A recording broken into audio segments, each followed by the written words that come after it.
په لوبه کې د ملي سرود په وخت کې چا وژړل او ولې؟ خلکو په دې اړه بیا څه غبرګون ښودلی دی؟ حقیقت په دې ویډیو کې کتلی شئ، خو له دې مخکې چې دا ویډیو تر پایه وګورئ زموږ یوټیوب چینل درسره سبسکرایب کړئ. د ملي سرود د غږېدا پر مهال د نبي ساخیل جړېدل د دې ښکارندویي کوي چې موږ د مجبورۍ په ډېر او نهایت بد وضعیت کې یو.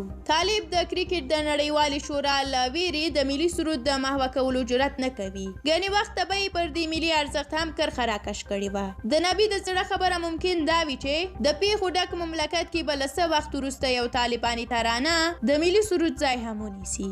د نبي د اوښکو د هر څاڅکي معنا دا ثابتوي چې زموږ درون او روان له بیخي ډېرو چغو ډک دی. خو د فلک له چارو کوکاري وهل هم د طالباني نظام لپاره عظیم جرم دی. د نبي د اوښکو په اړه بیا امین بابک په نوم یو دریزبان ورور لیکلی دی چې اشک ریختنی تو بیانگر درد یک ملت شکست خورده است. د اشنا تلویزیون خبریال وحید فیضی لیکلی دی دا وطن افغانستان دی، دا عزت د هر افغان دی. نبی ته د ځورېدلي ولس استازی حسنا لونګ بیا د نبی له عکس سره دا بیت لیکلی دی چې راټول شو د سلګو بدل به واخلو، د هر ظلم او سختو بدل به واخلو. لونګ بیا وایي چې زما د ستړي زړه آواز دنیا ته چیرته رسي؟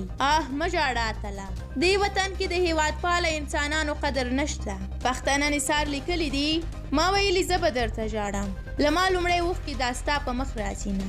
که ظالمان، وحشیان، استعمارګران او جبر د زمانې هر څه رانه واخلي احساس مو راڅخه نشي اخیستی.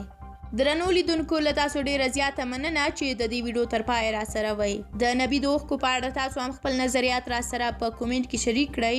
د کرکټ له ډګره او همدارنګه د نورو خبرونو لپاره زموږ سوله افغان یوټیوب چینل درسره سبسکرایب کړئ. تر بیا او بلې ویډیو ښه وخت ولرئ.